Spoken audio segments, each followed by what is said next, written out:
Sir, സ്വാമി ശാരദാനന്ദജി, സ്വാമി ശിവസ്വരൂപാനന്ദജി,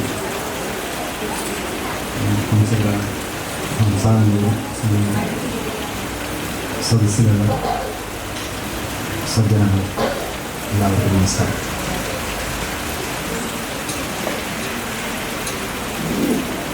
നമ്മളിവിടെ കഴിഞ്ഞ വർഷം സെപ്റ്റംബറിലാണ് തോന്നുന്നത് ഇതുപോലെ തന്നെ ഭാഷ്യപാരായണം ആദ്യമായിട്ട് നടത്തേണ്ടത്.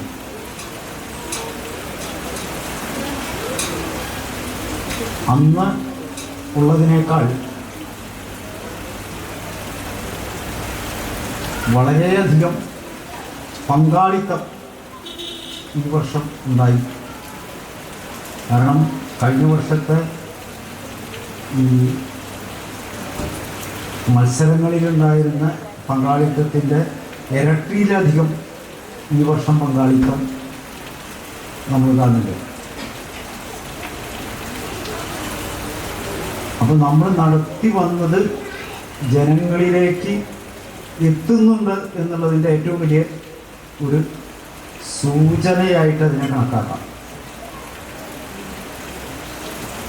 ഇത് ഭാവിയിൽ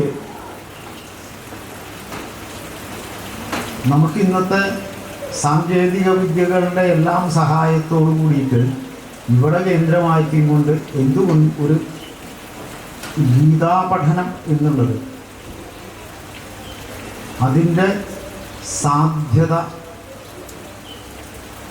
ചിന്തിക്കണം എന്നുള്ളതാണ് ആദ്യമായിട്ട് എനിക്ക് പറയാനുള്ളത്. കാരണം ഇന്ന്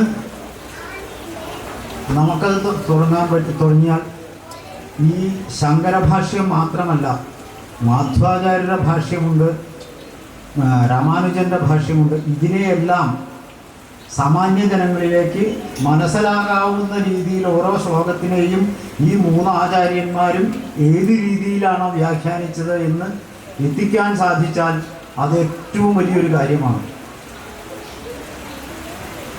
അത് സാധിക്കും. കാരണം ഇന്നെനിക്ക് വലിയ ആത്മവിശ്വാസമുണ്ട്.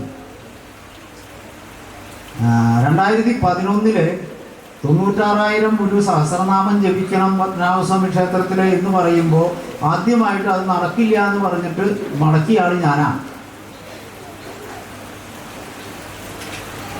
ഞാൻ തന്നെ ഇന്നേക്ക് ഏകദേശം 1,50,000-ഓളം ഒരു സഹസ്രനാമം അവിടെ ജപിക്കാനുള്ളതിൻ്റെ കാരണവും ഞാൻ തന്നെയായി.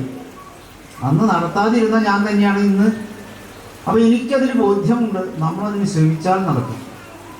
അതായിരിക്കണം ഈ വർഷത്തെ ഗീതാമൃതത്തിൻ്റെ ഫലം എന്ന് നിശ്ചയിച്ച് നമ്മൾ പ്രവർത്തിക്കണം.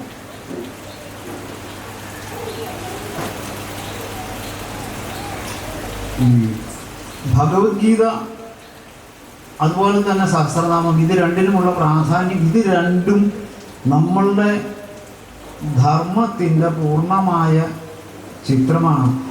അല്ലെങ്കിൽ വ്യാഖ്യാനമാണെന്നോ അല്ലെങ്കിൽ അതിൻ്റെ ഏറ്റവും ഇന്നത്തെ ഭാഷയിൽ പറഞ്ഞാൽ ക്യാപ്സ്യൂളാണെന്നോ പറയാം. കാരണം സർവവേദാന്ത സാരം എന്നാണ് ഭഗവത്ഗീതയെ പറയുന്നത്. സഹസ്രനാമത്തിൻ്റെ ഓരോ നാമവും 4 വേദങ്ങളിലെ ഓരോ വേദത്തിലെയും ഓരോ ഋക്കിൻ്റെ സൂക്ഷ്മരൂപങ്ങളായിട്ട് കണക്കാക്കാം. അങ്ങനെയാണ് ബൃഹദി സഹസ്രം എന്ന് പറഞ്ഞിട്ട് മാധ്വാചാര്യർ ക്രോഡീകരിച്ചിട്ടുള്ള ഒരു 1000 ഋക്കുകളുണ്ട്. അത് ഓരോ നാമത്തിനെയും അപ്പോൾ ചതുർവേദസാരമാണ് സഹസ്രനാമം, മറ്റേ സർവവേദാന്തസാരമാണ് ഭഗവത്ഗീത. ഇത് രണ്ടും സമൂഹത്തിൽ മുഴുവൻ വ്യാപിക്കേണ്ടത് ഇന്നത്തെ എന്നല്ല, നാളത്തെ ആയാലും ഭാവിയിലെ ആയാലും നിലനിൽപ്പിന് അത്യാവശ്യമായിട്ടുള്ളതാണ്. കാരണം ഇതൊക്കെ ഒരു കാലഘട്ടത്തിൽ നമ്മൾക്ക് നിത്യം ശീലിച്ചിരുന്നതാണ്.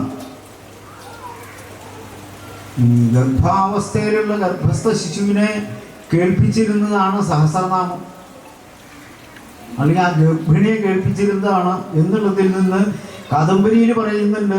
സൂതികാഗ്രഹത്തിൽ പ്രസവ സമയത്ത് പ്രസവവേദന എടുത്തിട്ട് ആ സൂതികാഗ്രഹത്തിൽ എത്തിയിട്ടുള്ള സമയത്ത് ചുറ്റുമിരുന്ന് സഹസ്രനാമം ചൊല്ലിയിരുന്നു എന്ന്. കാരണം ആ സ്ത്രീക്ക് കേൾക്കാനായിട്ട്, ആ പ്രസവിക്കാൻ കിടക്കുന്ന സ്ത്രീക്ക് കേൾക്കാൻ സഹസ്രനാമം ജപിച്ചിരുന്നു.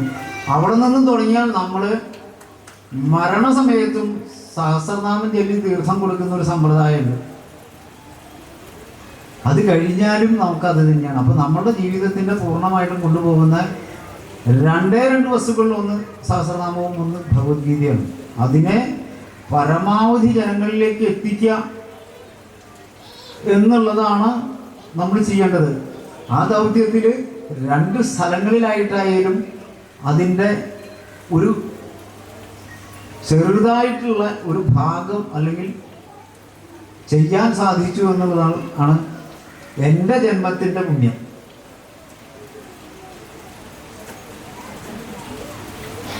ഇത് നമുക്ക് ഇന്നീ കാണുന്ന സദസ്സ് എന്നുള്ളതിലുപരിയായിട്ട് ഈ തൊടുപുഴ പട്ടണം മുഴുവൻ നിറഞ്ഞു നിൽക്കുന്ന രീതിയിൽ ജനങ്ങൾ വരുന്ന അവസ്ഥയിലേക്ക് ഈ ഗീതാമൃതം ഭാവിയിൽ എത്തിച്ചേരാനായിട്ട് ഈശ്വരൻ്റെ ഒരു അനുഗ്രഹം ഉണ്ടാകട്ടെ എന്ന് പ്രാർത്ഥിച്ചുകൊണ്ട് ഞാൻ എൻ്റെ വാക്കുകൾ നിർത്തുന്നു.